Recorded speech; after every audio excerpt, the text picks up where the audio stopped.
Good morning children. बच्चों, आज हम लोग संस्कृत की कक्षा में हम लोग पाठ्यक्रम के तीसरे पाठ हम लोग पढ़ेंगे। इसमें आप लोगों ने कुछ पहले श्लोक को पढ़ लिया है। इस पाठ में श्लोक का पाठ किया गया है और श्लोक के अर्थ हम लोग पढ़ेंगे, जिनमें प्रत्यय, विभक्ति, वचन इत्यादि सब कुछ है। इस पाठ का नामकरण किया गया है व्यायाम सर्वदा पथ्यः। व्यायाम सर्वदा पथ्यः, व्यायाम सदा अपनाने योग्य है। अर्थात छात्रों के जीवन में, हर किसी मनुष्य के जीवन में व्यायाम अपनाने योग्य है।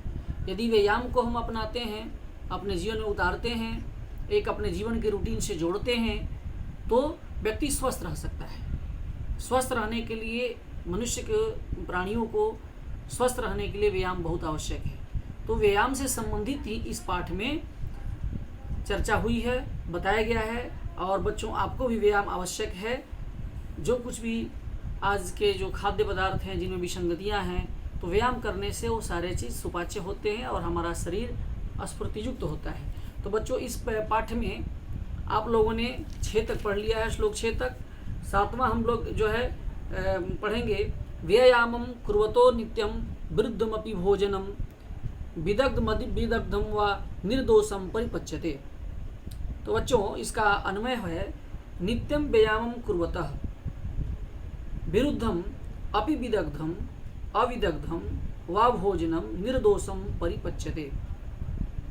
सबके अलग अलग अर्थ हैं। विरुद्धम प्रतिकूल, विदग्धम सुपक्वम भली भांति पके हुए, परिपच्यते जिरियते पच जाता है।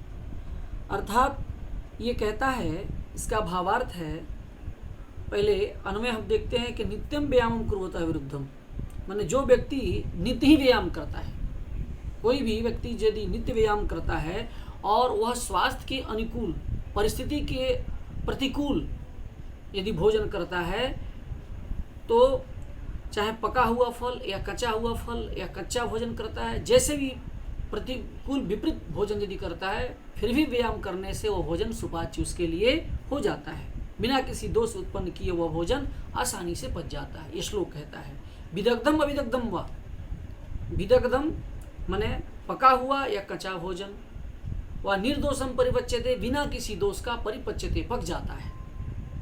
अर्थात आप इस तरह के कोई भोज्य पदार्थ, खाद्य पदार्थ खा लेते हैं जो विदग्ध है, अविदग्ध है, लेकिन व्यायाम करते हैं तो वह भोज्य पदार्थ पच जाता है। ये आशय इस श्लोक में बताया गया है।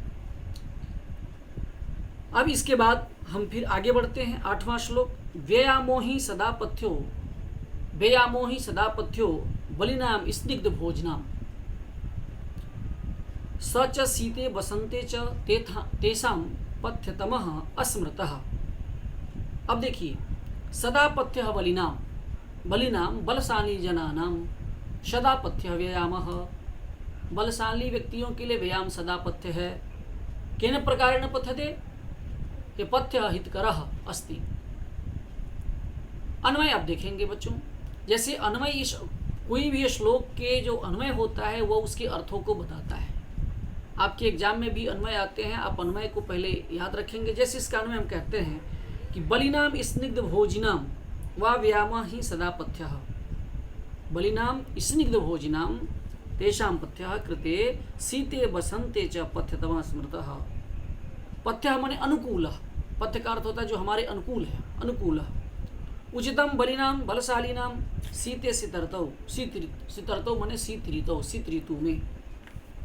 अस्मृतः कथितः बताया गया है, कहा गया है।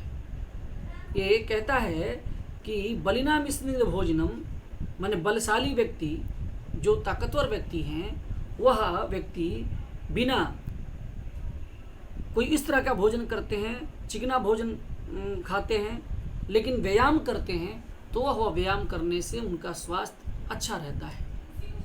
चिकना युक्त भोजन करें, तैलीय भोजन करें, और वह यदि बलशाली व्यक्ति हैं तो वह अपने व्यायाम के माध्यम से उस भोज्य पदार्थ को पचा लेते हैं। ये कहता है व्यायामो ही सदा पथ्य, व्यायाम उनके लिए हमेशा हितकर होता है। व्यायाम करना वैसे बलशाली व्यक्तियों के लिए सदा पथ्य अनुकूल होता है। स्निग्ध भोजनम स च शीते वसंते च, वो कहता है सत शीते वसंते च, शीत ऋतु या बसंत ऋतु में अत्यधिक अपनाने योग्य परम स्वास्थ्य वर्धक बताया गया है। यानी शीत ऋतु हो या वसंत ऋतु हो, इन ऋतुओं में अत्यधिक अपनाने योग्य परम स्वास्थ्य वर्धक बताया गया है। कोई भी ऋतु हो, किसी प्रकार के उस तरह के विपरीत भोज्य पदार्थ आप खाते हैं करते हैं, फिर भी बलशालियों के लिए व्यायाम बहुत ही आवश्यक है। अब इसके बाद देखिए अगले श्लोक में, सर्वेषु ऋतुषु वहरः पुंभिरात्मैः हितैषिभिः बलस्यार्धेन कर्तव्यो व्यायामो हन्यतो अन्यथा। अब ये इसमें ऋतुओं के बारे में बताया गया है कि अन्वय कहता है अतः इसलिए आत्महितैषिभिः पुंभिः पुरुषः सर्वेषु ऋतुषु सभी ऋतुओं में अहरः दिन रात बलस्य अर्धेन व्यायामः कर्तव्य अन्यथा हन्ति। अहन का अर्थ होता है दिन, जिसे कहा कि अहर्निशं सेवामहे दिन रात। अहरः प्रतिदिन, हर रोज। पुंभी तृतीया का एक वचन का रूप है, पुरुषों के द्वारा।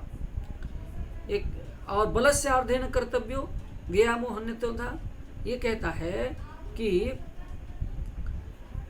सर्वेषु ऋतुषु, इसलिए अपना हित चाहने वाले पुरुषों के द्वारा सभी ऋतुओं में प्रतिदिन बल के आधे भाग, आधी ताकत से व्यायाम करना चाहिए, अन्यथा वह मार डालता है। माने व्यक्ति को जितनी शक्ति हो उस शक्ति के अनुकूल ही व्यायाम करना चाहिए। धीरे धीरे उस व्यायाम की प्रक्रिया को बढ़ाना चाहिए, नहीं तो आप कमज़ोर हैं, अत्यधिक व्यायाम करते हैं तो वो आपको मार देगा, आपके शरीर में कष्ट पहुंचा देगा।